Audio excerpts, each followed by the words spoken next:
बात योगी आदित्यनाथ की। योगी आजकल एक ही बात बोलते हैं, हिंदुओं को, उसमें भी यादवों के मोहल्ले में जाते हैं और वहां पर भी एक ही बात बोलते हैं, एक बटन से तय करते हैं आपको कैसा नेता चाहिए, कैसा नतीजा चाहिए, मुख्तार मुक्त या मुख्तार युक्त, मुख्तार वाला यूपी या बिना मुख्तार वाला यूपी। आजकल मुख्तार पर रोने वाले बहुत नेता आ गए हैं, लेकिन मुख्तार पर सच बोलने वालों को सोचना चाहिए कि मरने से पहले मुख्तार क्या कहकर गया। देखिए, गाजीपुर 26, मऊ 10, वाराणसी 10, लखनऊ 9, आजमगढ़ 2। पूर्वांचल के डॉन मुख्तार अंसारी की क्राइम फाइल 65 पर जाकर खत्म होती है। अगर मुलायम सिंह यादव, मायावती और अखिलेश यादव की सरकारें यूपी में नहीं होती तो पता नहीं मुखरात के अपराध का स्कोर कितना होता और खुद मुख्तार कहां होता। अपराध भी ऐसे वैसे नहीं, किडनैपिंग, मर्डर, फिरौती, अवैध हथियार रखना, दंगे भड़काना। मुख्तार अंसारी के गुनाहों की लिस्ट बहुत लंबी है, लेकिन कहते हैं देर है मगर अंधेर नहीं। 2017 में समय का चक्का ऐसा घूमा कि अखिलेश यादव चुनाव हार गए और यूपी में योगी आदित्यनाथ मुख्यमंत्री बन गए। इसके बाद माफियाओं पर ताबड़तोड़ एक्शन शुरू हुआ।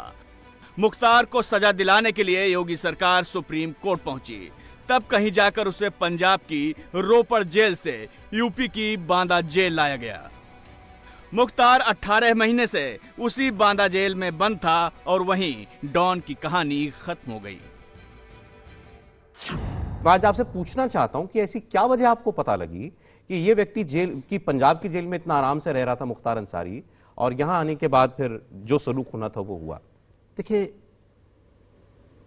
ये हम सबका बड़ा दुर्भाग्य है कि इस प्रकार के पेशेवर माफिया और अपराधी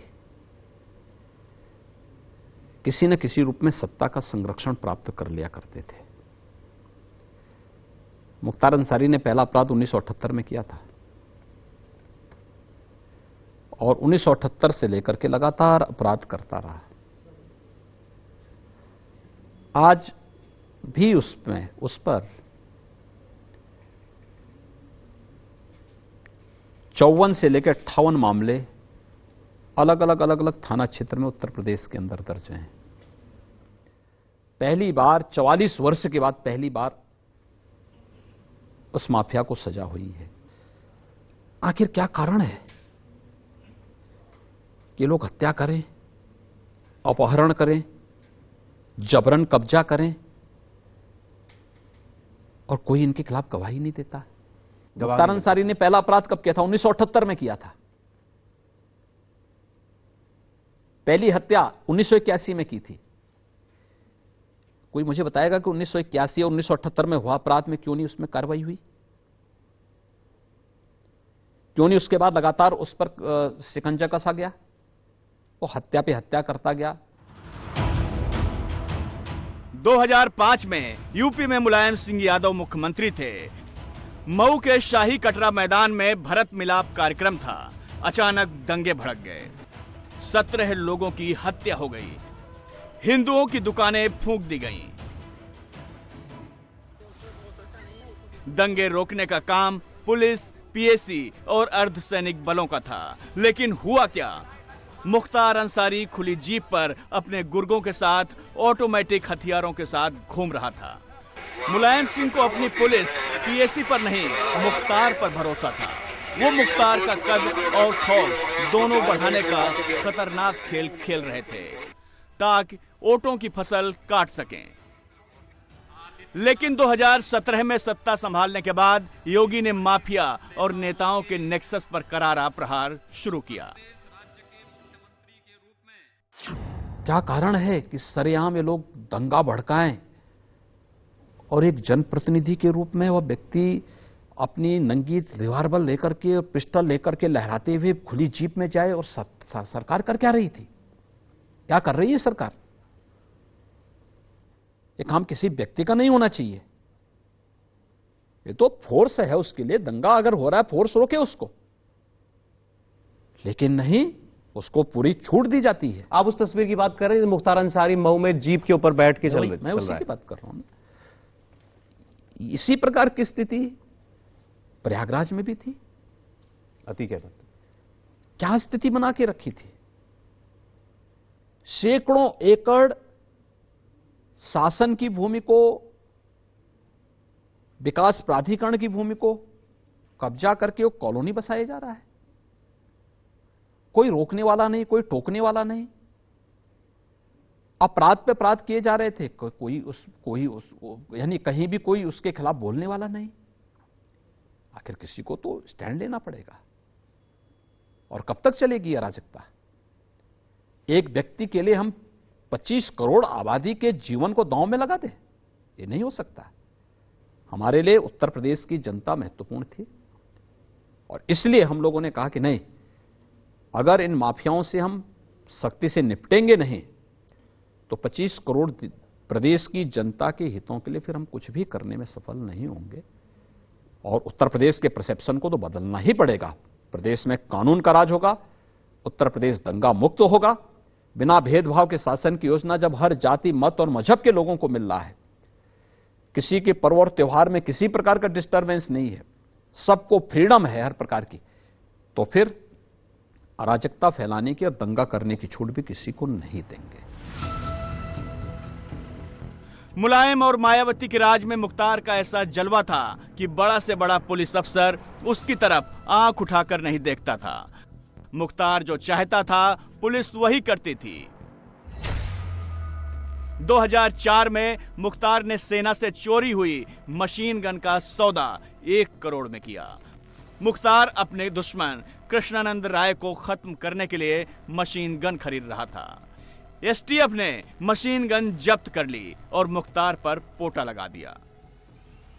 लेकिन 3 घंटे बाद ही मुलायम सरकार ने मुख्तार की मशीन गन पकड़ने वाले एसटीएफ के तत्कालीन डीएसपी शैलेंद्र सिंह को हटा दिया और फिर फर्जी केस में उनकी गिरफ्तारी हो गई। उन्हें नौकरी से इस्तीफा देना पड़ा। 2021 में योगी सरकार बनने के बाद शैलेंद्र सिंह पर लगा फर्जी केस बंद हुआ। तो मैंने फिर जब इनके फ़ोन लेके सुनना शुरू किया तो मुख्तार का एक फ़ोन पे एक भगोड़े सैनिक से बात हो रही थी कि एक लाइट मशीन गन जो राष्ट्रीय राइफल्स का लेके भागा हुआ था उसको ये खरीदना चाहता था और 1 करोड़ में फाइनली वो सौदा तय हो गया और डिलीवरी का समय तय हो गया। और मुख्तार अपने लोगों से जब बात करता था तो कहता था कि किसी भी कीमत पे लाइट मशीन गन हमको मिलना चाहिए, विपक्षी के पास न जाए, यानी दूसरे गैंग के पास न जाना है। क्योंकि लाइट मशीन गन चलना मतलब आप समझ सकते हैं सेकंडों में सैकड़ों गोलियां चलती हैं। तो खैर हम लोगों ने, मेरी टीम ने जान पे खेल के 25 जनवरी के आसपास 2004 में ये लाइट मशीन गन रिकवर कर ली। और उस समय पोटा कानून एग्जिस्ट करता था तो स्वाभाविक है पोटा कानून भी लगा। इसने दबाव बनाया मुलायम सिंह पे और मुलायम सिंह की उस समय अल्पमत की सरकार थी। 2003 में मायावती जी को तोड़ के उनकी सरकार बनी थी और मुख्तार जैसे लोग उनके लिए बहुत इंपॉर्टेंट थे, विधायक को मैनेज करते थे, सपोर्ट करते थे।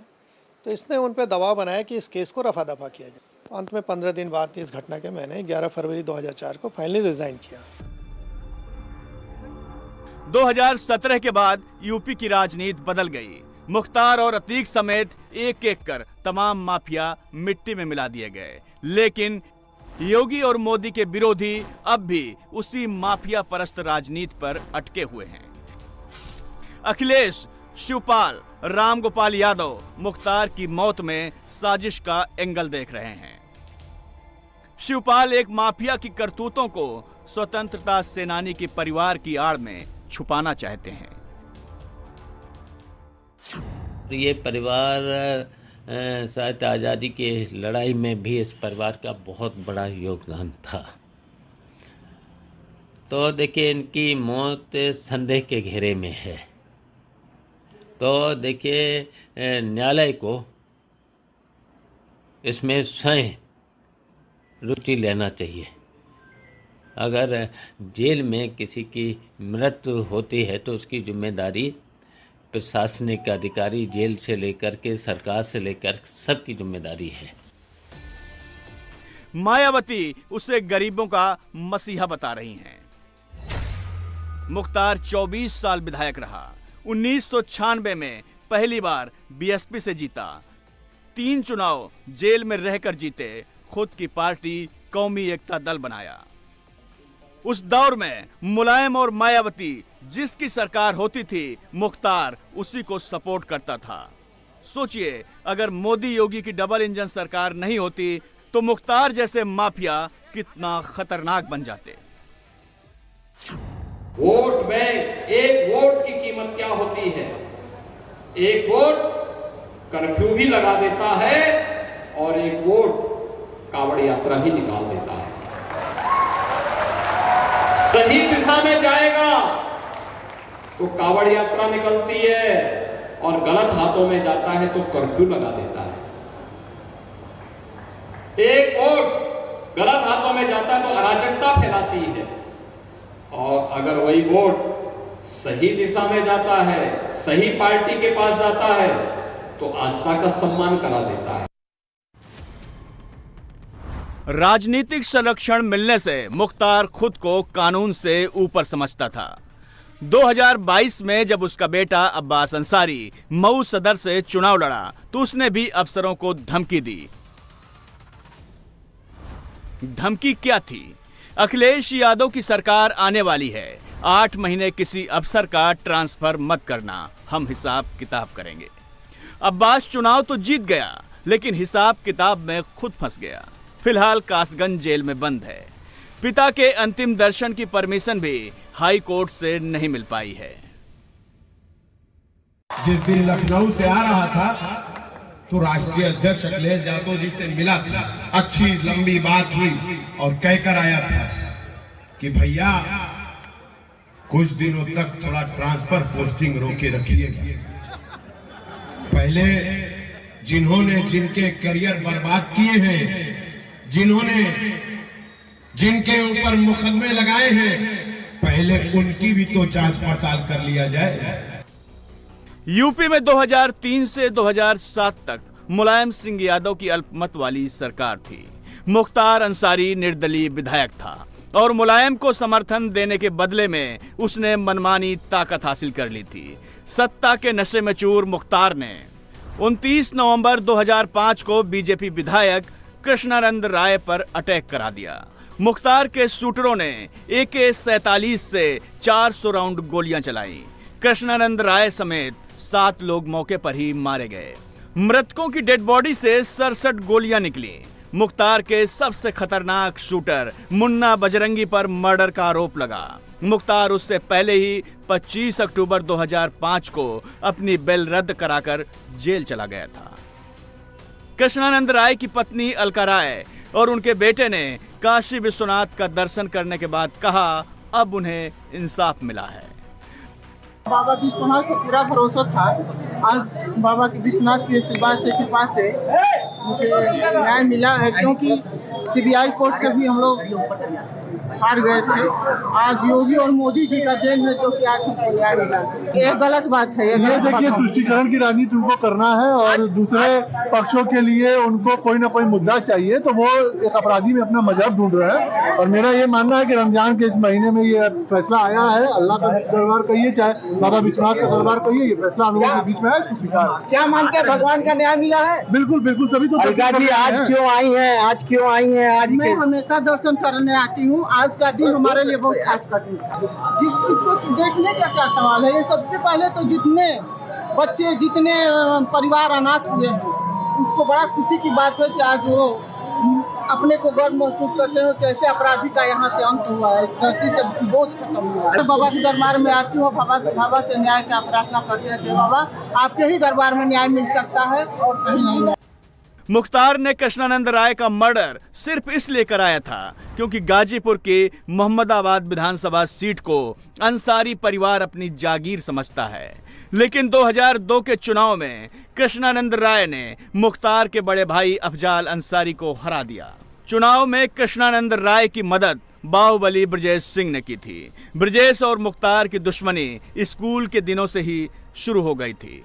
समय का चक्र देखिए, मुख्तार मिट्टी में मिल चुका है। अब ब्रजेश सिंह चर्चा में हैं। वो गाजीपुर सीट से अफजाल के खिलाफ लोकसभा चुनाव लड़ सकते हैं। मेरे समय में पहली बार ऐसा हुआ था उत्तर प्रदेश के इतिहास में कि जब माफिया के विरुद्ध एक सघन अभियान चला था। और मुझे याद है ज़्यादातर जो माफिया थे वो या तो जेल के अंदर थे, पर 2 माफिया पे मेरी पकड़ में नहीं आए, जो और कैसे बच गए वो भी मैं बता दूं। एक तो मुख्तार अंसारी थे, वो भूमिगत हो गए थे, अंडरग्राउंड हो गए थे। वो कहाँ है अता पता उनका कोई नहीं था। आज की मतलब जैसे हमारे बाद में वो मूछ पे ताव दे के घूमने लगे थे, वैसी बात नहीं थी। He went underground, he disappeared and nobody knew his address कहाँ है। तो फिर हम लोगों ने उनके घर की कुर्की करा दी थी। पहली बार उनके घर की कुर्की हुई थी वो मेरे कार्यकाल में।